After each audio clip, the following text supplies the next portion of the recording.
إن الله غافل عما يعمل الظالمون صدق الله العظيم বাংলাদেশ খেলাফত মজলিস গাইবান্ধা জেলা শাখা কর্তৃক আয়োজিত অধ্যকার এই গণসমাবেশে উপস্থিত সংগ্রামী সভাপতি, উপস্থিত গাইবান্ধা জেলার উলামায়ে কেরাম, বাংলাদেশ খেলাফত মজলিসের কেন্দ্রীয় ও জেলা নেতৃবৃন্দ, বাংলাদেশ খেলাফত যুব মজলিস সহ সহযোগী সংগঠন সমূহের নেতৃবৃন্দ, গাইবান্ধার সর্বস্তরের আমার ধর্মপ্রাণ তৌহিদি জনতা,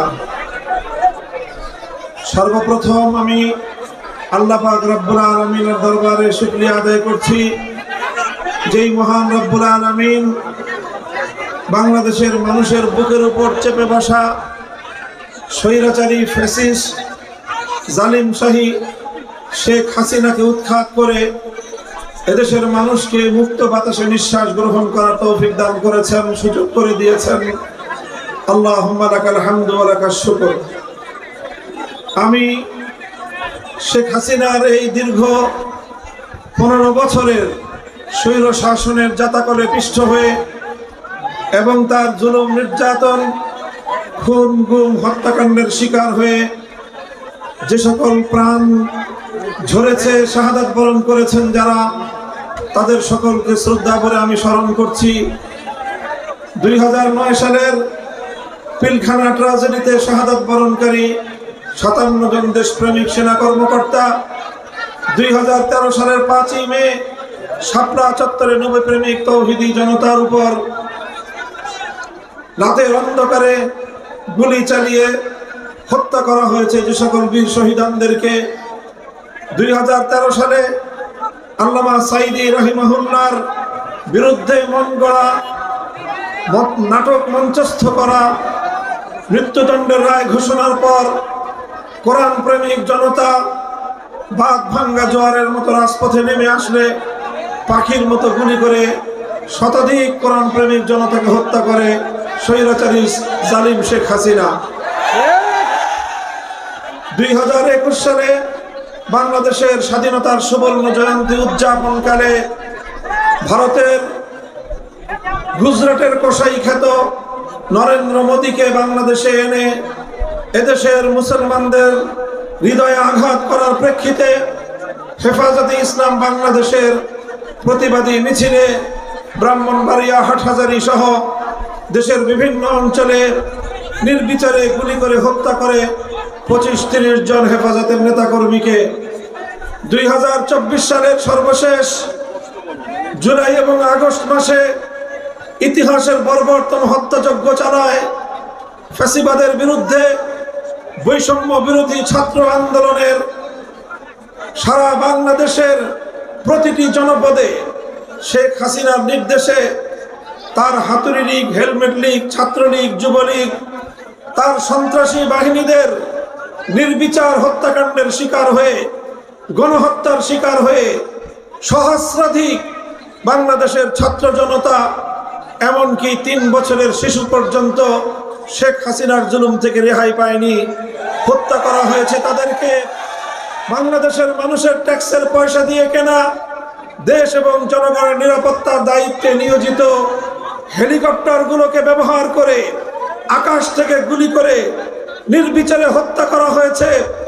বাসা বাড়িতে অবস্থানরত নারী পুরুষ নির্বিশেষে সকল মানুষকে। শেখ হাসিনার রাজনীতির দর্শন ছিল যত রক্ত প্রবাহিত করতে হয় করো, যত মানুষকে হত্যা করতে হয় করো, গোটা বাংলাদেশকে মৃত্যুপুরীতে পরিণত করে হলেও শেখ হাসিনা ক্ষমতার মস্তকে আঁকড়ে ধরে থাকতে চেয়েছিল। সাবাস বাংলাদেশ, এদেশের মানুষ রক্ত দিতে শিখেছিল, এদেশের মানুষ জীবন দিয়েছিল। রক্ত এবং জীবনের বিনিময়ে বাংলাদেশের মানুষ স্বৈরাচারী যুগের ফেরাউন, নব্য ফেরাউন হাসিনার হাত থেকে আগামী প্রজন্মকে মুক্ত স্বাধীন করেছে।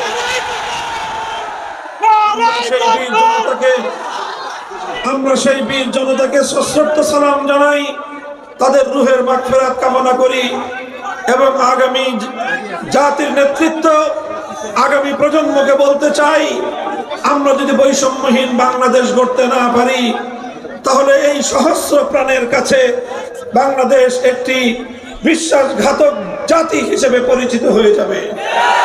এজন্য আমাদেরকে স্মরণ রাখতে হবে, সতর্ক থাকতে হবে, যে কোনো মূল্যে এই সহস্র প্রাণের বিনিময়ে অর্জিত বিজয়কে ধরে রাখতে হবে। সংগ্রামী সাথী ও বন্ধুগণ, আপনাদেরকে মনে রাখতে হবে, বিজয় এবং স্বাধীনতা অর্জন করা যতটা কঠিন, বিজয়কে ধরে রাখা, স্বাধীনতাকে ধরে রাখা তার চেয়ে বড় কঠিন। আমাদের অতীতের অভিজ্ঞতা খুব ভালো নয়। 1971 সালে দীর্ঘ সংগ্রামের পর ব্রিটিশ বেনিয়াদের বিরুদ্ধে 200 বছরের সংগ্রাম, কলকাতার হিন্দুত্ববাদী দাদাবাবুদের বিরুদ্ধে সংগ্রাম, সর্বশেষ পশ্চিম পাকিস্তানি খান পাঠানদের বিরুদ্ধে আধিপত্যবাদ বিরোধী সংগ্রামের মধ্য দিয়ে বাংলাদেশ স্বাধীনতা অর্জন করেছিল। যেই স্বাধীনতা অর্জিত হয়েছিল মহান আল্লাহর নামে ইনশাআল্লাহ বলে, যেই স্বাধীনতা যুদ্ধের সূচনা হয়েছিল, যেই স্বাধীনতার আগে জাতির সঙ্গে প্রতিশ্রুতি দেওয়া হয়েছিল এদেশে কোরআন সুন্নাহ বিরোধী কোনো আইন তৈরি করা হবে না, আল্লাহর উপর আস্থা বিশ্বাস স্বাধীনতা যুদ্ধের মূল মন্ত্র ছিল।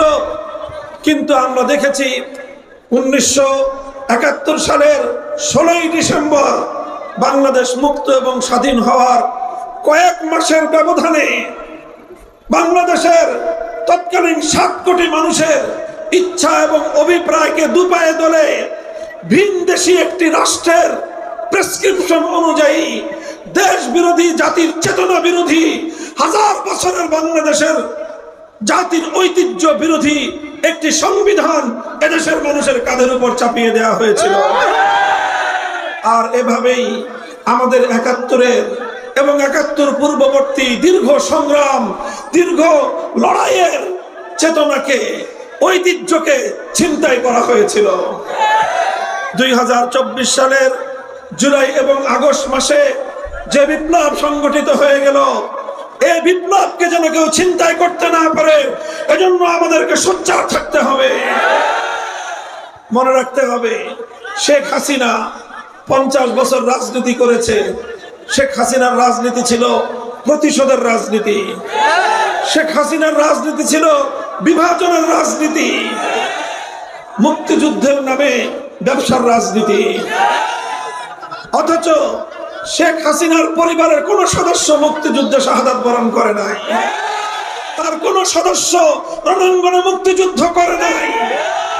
অথচ তারা এই মুক্তিযুদ্ধের সোল এজেন্ট সেজে বাংলাদেশকে 2 ভাগে বিভক্ত করে যখন তখন যাকে ইচ্ছা তাকে রাজাকার ট্যাগ দিয়ে দেশটাকে ধ্বংস করার পায়তারা করেছিল। এদেশের মানুষ যখনই অধিকার আদায়ের জন্য তারা কথা বলার চেষ্টা করেছে, এদেশের মানুষ যখন প্রতিবাদ করেছে, দেশের মানুষ যখন অন্যায়ের বিরুদ্ধে রুখে দাঁড়াবার চেষ্টা করেছে, দেশের মানুষ যখনই ফ্যাসিবাদের বিরুদ্ধে রুখে দাঁড়াবার চেষ্টা করেছে, শেখ হাসিনা তখনই তাদেরকে রাজাকারের বাচ্চা বলে গালি দেওয়ার পায়তারা চালিয়েছে।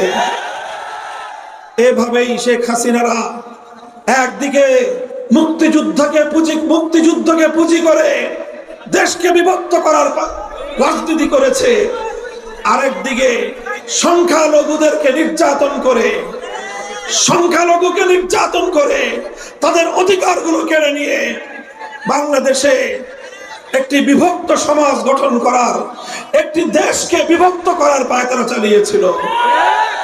শেখ হাসিনা এবং আওয়ামী লীগের রাজনীতি যদি কেউ গভীরভাবে পর্যবেক্ষণ করেন তাহলে দেখবেন রাতের বেলায়, রাতের অন্ধকারে সংখ্যালঘু হিন্দু বৌদ্ধদের তাদের উপাসনালয়, তাদের বাড়িঘর, তাদের ব্যবসা প্রতিষ্ঠানে রাতের বেলায় অন্ধকারে কালনাগিনী হয়ে ছোবল মারত, দিনের বেলায় ওঝা হয়ে ছাড়তে আসতো। এই নাটক মঞ্চস্থ করেই দেশের মানুষকে তারা সবসময় বোকা বানিয়েছে।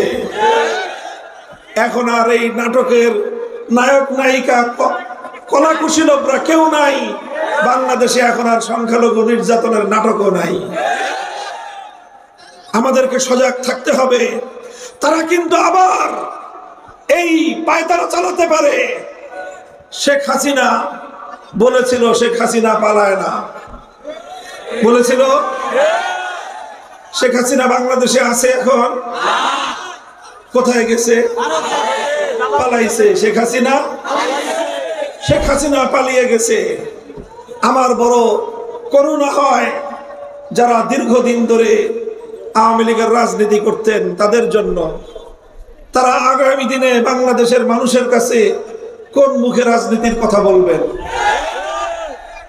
যাদের নেত্রী দেশের মানুষকে খুন করে হত্যা করে, জাতি ধর্ম বর্ণ নির্বিশেষে গোটা বাংলাদেশের সকল ছাত্র জনতার মুখোমুখি নিজের দলকে দাঁড় করিয়ে গোটা দলকে, তার সকল অনুসারীদেরকে হুমকির মুখে ফেলে স্বার্থপরের মতো নিজে আর নিজের বোন আর 16টা লাগেজ ভর্তি করে হেলিকপ্টারে করে নিজের সেই পরম আপনজন নরেন্দ্র মোদীর কোলে গিয়ে আশ্রয় নিলেন।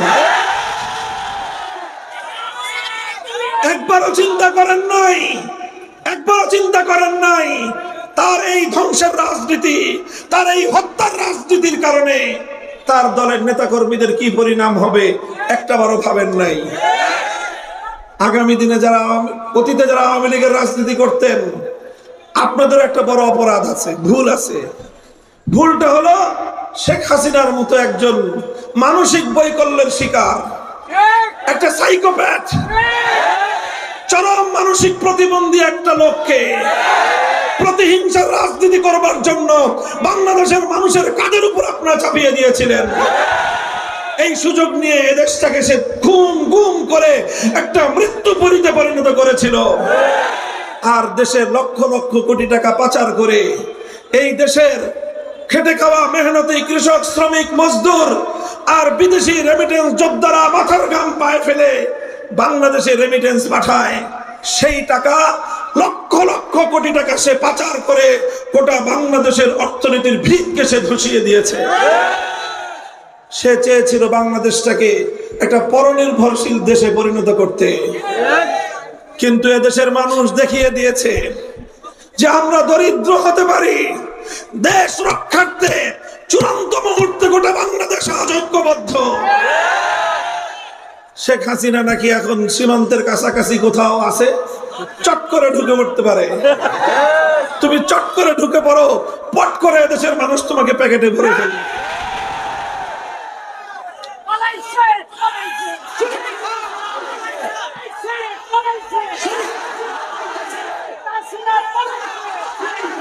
সংগ্রামী সাথী ও বন্ধুগণ, এখন আমাদের অনেক দায়িত্ব এখন অসমাপ্ত রয়েছে। শেখ হাসিনা, তার পতিত সরকার এবং 15 বছর ধরে শেখ হাসিনা বাংলাদেশে বসে দেশ বিরোধী যে রাজনীতি করেছে, পর্দার অন্তরালে শেখ হাসিনার ষড়যন্ত্রকারী পরামর্শদাতা যারা ছিল তারা কিন্তু নীরবে বসে নাই। তারা দেশের বিরুদ্ধে ষড়যন্ত্রের জাল বুনছে। বাংলাদেশকে ধ্বংস করার পায় তারা বন্ধ করে নাই। এজন্য আমাদের গণ অভ্যুত্থানের আগে সূচিত ঐক্যকে আরো দীর্ঘদিন অটুট রাখতে হবে। বিরোধী সকল দলগুলো যারা বিগত 15 বছর শেখ হাসিনার জুলুম এবং অত্যাচারের শিকার হয়েছেন, বিএনপি, জামায়াতে ইসলামী, ইসলামী আন্দোলন বাংলাদেশ, খেলাফত মজলিস, বাংলাদেশ খেলাফত মজলিস, জমিয়ত উলামা ইসলাম, অধিকার পরিষদ সহ এনডিপি, এলডিপি সকলের প্রতি আমার উদাত্ত আহ্বান থাকবে, এত দ্রুত শেখ হাসিনা পরবর্তী বাংলাদেশে নিজেদেরকে নিরাপদ ভাবার অবকাশ নাই। আমাদেরকে ঐক্য ধরে রাখতে হবে। যে কোনো মূল্যে শেখ হাসিনার পুনর্বাসিত হওয়ার অপচেষ্টা, আওয়ামী লীগের বাংলাদেশের রাজনীতিকে কলুষিত করবার অপচেষ্টা রুখে দাঁড়াতে হবে।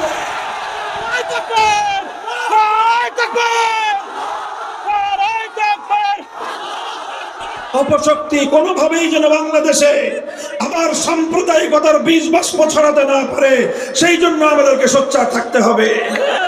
বাংলাদেশ সম্প্রতি সাম্প্রদায়িক সম্প্রীতির অনন্য নজির স্থাপন করে চলেছে। আগস্ট বিপ্লবের পর হেফাজতে ইসলাম বাংলাদেশ, এদেশের আলেম সমাজ, মাদ্রাসার ছাত্ররা যেভাবে সংখ্যালঘুদের জান মাল ইজ্জত আবরু তাদের ধর্মীয় উপাসনালয়গুলোর পাহারা দিয়ে বাংলাদেশে যেভাবে ষড়যন্ত্রকে নস্যাৎ করেছে, আগামী দিনেও আমাদের এই ধারা অব্যাহত রাখতে হবে।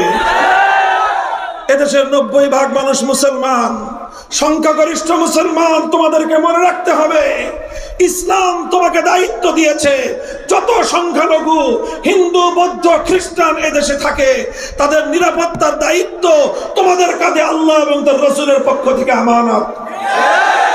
এই আমানতের রক্ষা আমাদেরকে করতে হবে। আর তাদেরকে বলবো, খবরদার, সব বিষয়ে আমরা ছাড় দেই, কিন্তু কেউ যদি আল্লাহর নবীর ইজ্জতের উপর কোনো আঘাত করবার চেষ্টা করে আমরা বরদাস্ত দিতেও করি নাই, ভবিষ্যতেও করব না। সংগ্রামী সাথী ও বন্ধুগণ, আখেরি পয়গাম হলো, আমরা বৈষম্যহীন একটা সমাজ চাই, আমরা ইনসাফপূর্ণ সমাজ চাই, ন্যায় নীতির ভিত্তিতে একটি সমাজ গঠন করতে চাই। আর সেই ন্যায় নীতি, ইনসাফ, বৈষম্যহীন পূর্ণাঙ্গ সমাজ গড়তে হলে আল্লাহর জমিনে আল্লাহ প্রদত্ত খেলাফতের ব্যবস্থা ছাড়া বিকল্প কোনো রাস্তা নাই। এজন্য আসুন সকল তন্ত্র মন্ত্রকে ছেড়ে দিয়ে আল্লাহর রজ্জুকে আঁকড়ে ধরি, আল্লাহর জমিনে আল্লাহর দ্বীনকে বিজয়ী করার সংগ্রামে আমরা আত্মনিবেদন করি। বাংলাদেশ খেলাফত মজলিস, যুব মজলিস, ছাত্র মজলিসের পতাকা তলে আপনাদের সকলকে শামিল হওয়ার আহ্বান জানাই। আপনারা দীর্ঘতম সময় যাবৎ অপেক্ষা করে আজকের এই ঐতিহাসিক মহাসমাবেশকে সাফল্যমণ্ডিত করেছেন। আগামী দিনে বাংলাদেশের যে কোনো দুর্যোগে, যে কোনো দুর্বিপাকে, যে কোনো কঠিন সময়ে আমরা অতীতেও যেমন রাজপথে ছিলাম জনগণকে সাথে নিয়ে, অতীতেও সমস্ত ষড়যন্ত্রকে যেভাবে আমরা মোকাবেলা করেছি, ভবিষ্যতে ইনশাআল্লাহ আমরা করব। সাথে থাকবেন তো ইনশাআল্লাহ? আল্লাহ পাক রব্বুল আলামিন তৌফিক দান করুন। দেখা হবে রাজপথে, কথা হবে স্লোগানে। নাসরুম মিনাল্লাহি ওয়া ফাতহুন কারীব ওয়া আখিরু দাওয়ানা আলহামদুলিল্লাহি রাব্বিল আলামিন। বাংলাদেশ জিন্দাবাদ, বাংলাদেশ খেলাফত মজলিস জিন্দাবাদ। আসসালামু আলাইকুম ওয়া রাহমাতুল্লাহ।